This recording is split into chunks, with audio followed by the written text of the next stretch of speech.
Congress leader Supriya श्रीनेते ने अमित शाह की जानिब से आज़ादी की लड़ाई के बारे में दिए गए मुतनाज़ बयान पर कहा कि तारीख बदली नहीं जाती बल्कि बनाई जाती है। इतिहास को फिर एक बार तोड़ मरोड़ कर बदलने की कोशिश करी जा रही है, लेकिन इतिहास बदला नहीं जाता है, बनाया जाता है।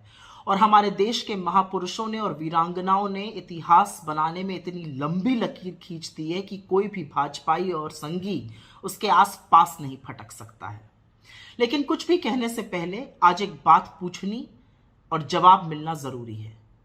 देश के गृह मंत्री अमित शाह ने एक बहुत बड़ी बहस छेड़ दी है। उनका कहना है कि इस देश को आजादी अहिंसा के रास्ते से मात्र नहीं मिली। तो मोदी जी, सवाल आपसे है कि क्या आप महात्मा गांधी को, क्योंकि अहिंसा के पुजारी तो महात्मा गांधी थे, क्या आप महात्मा गांधी को आजादी के तमाम महानायकों में से एक मानते हैं, या आप उनको फादर ऑफ द नेशन, राष्ट्रपिता मानते हैं, जो उनको बोस ने कहकर बुलाया और आजादी का प्रेरणा स्रोत मानते हैं? क्योंकि अहिंसा, शांति और सत्य का पाठ तो महात्मा ने ना सिर्फ हमें पढ़ाया, पर उनसे प्रेरित होकर अमेरिका में मार्टिन लूथर किंग जूनियर और अफ्रीका में नेल्सन मंडेला जैसे लोगों ने अन्याय के खिलाफ शिद्दत से लड़ाई लड़ी और जीती। महात्मा गांधी इस देश की सबसे बड़ी पहचान है, मैंने पहले भी कहा है। आप गांधी को यहां पर जरूर कुछ कह दीजिए, लेकिन अंततोगत्वा आपको शीश तो गांधी के आगे ही झुकाना पड़ता है, क्योंकि वैधता तो आपको तभी मिलती है। तो जब आप लाल किले के साउंड एंड लाइट शो में गांधी को एक लाइन में सीमित कर देते हैं या नेहरू को विलुप्त कर देते हैं, तो इससे ना नेहरू छोटे होते हैं, ना गांधी का कद खत्म होता है। इससे आपकी छोटी और तुच्छ सोच का और छोटे मन का पता जरूर चलता है। गांधी वो हैं जिनके लिए आइंस्टाइन ने कहा था कि हाड़ और मांस का ऐसा एक पुतला कभी इस धरती पर विचरता था, आने वाली पीढ़ियां ये विश्वास नहीं कर पाएंगी।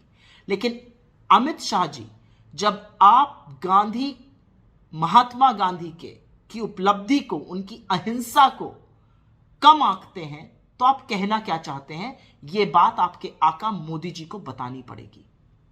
और एक बात और पूछना चाहती हूं, कब तक महापुरुषों को लड़ाकर अपनी दुकान चलाते रहिएगा? इतिहास में महापुरुष लड़ नहीं रहे थे, इतिहास में महापुरुष एक साथ खड़े थे।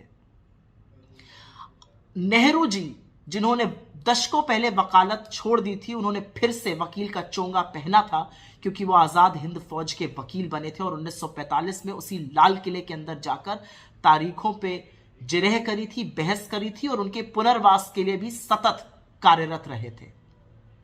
वही नेहरू जिनके बारे में सुभाष चंद्र बोस जी की बेटी का कहना है कि उनको और उनकी मां को वो गुप्त रूप से आर्थिक सहायता करते रहे। वही नेहरू जिनकी पत्नी के स्वर्गवास पे और उनकी बीमारी में सबसे पहले पहुंचने वालों में से सुभाष चंद्र बोस थे। और वही सुभाष चंद्र बोस जिन्होंने आजाद हिंद फौज की 2 रेजिमेंट्स का नाम गांधी और नेहरू पे रखा था।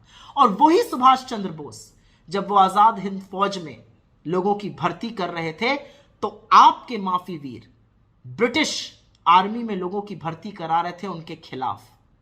तो कब तक महानायकों को लड़ाइएगा? असलियत यह है कि इस देश की आजादी में गांधी का योगदान है, नेहरू का योगदान है, पटेल का योगदान है, भगत सिंह का योगदान है, चंद्रशेखर आजाद का योगदान है, अशफाकुल्लाह खां का योगदान है, राजगुरु का योगदान है, रामप्रसाद बिस्मिल का योगदान है। और किसी के भी योगदान को आप कम नहीं आंक सकते हैं। लेकिन गांधी के ऊपर प्रश्न चिन्ह लगाना इस देश के लिए ही नहीं, सत्य और अहिंसा के हर पुजारी के ऊपर एक आक्षेप है और जवाब तो आपको देना पड़ेगा। छोटे मन से राजनीति नहीं होती और इतिहास बदला नहीं, बनाया जाता है। और वो बनता सीमेंट की इमारतों से नहीं, बुलंद इरादों से है। काश ये बात आपको समझ में आती।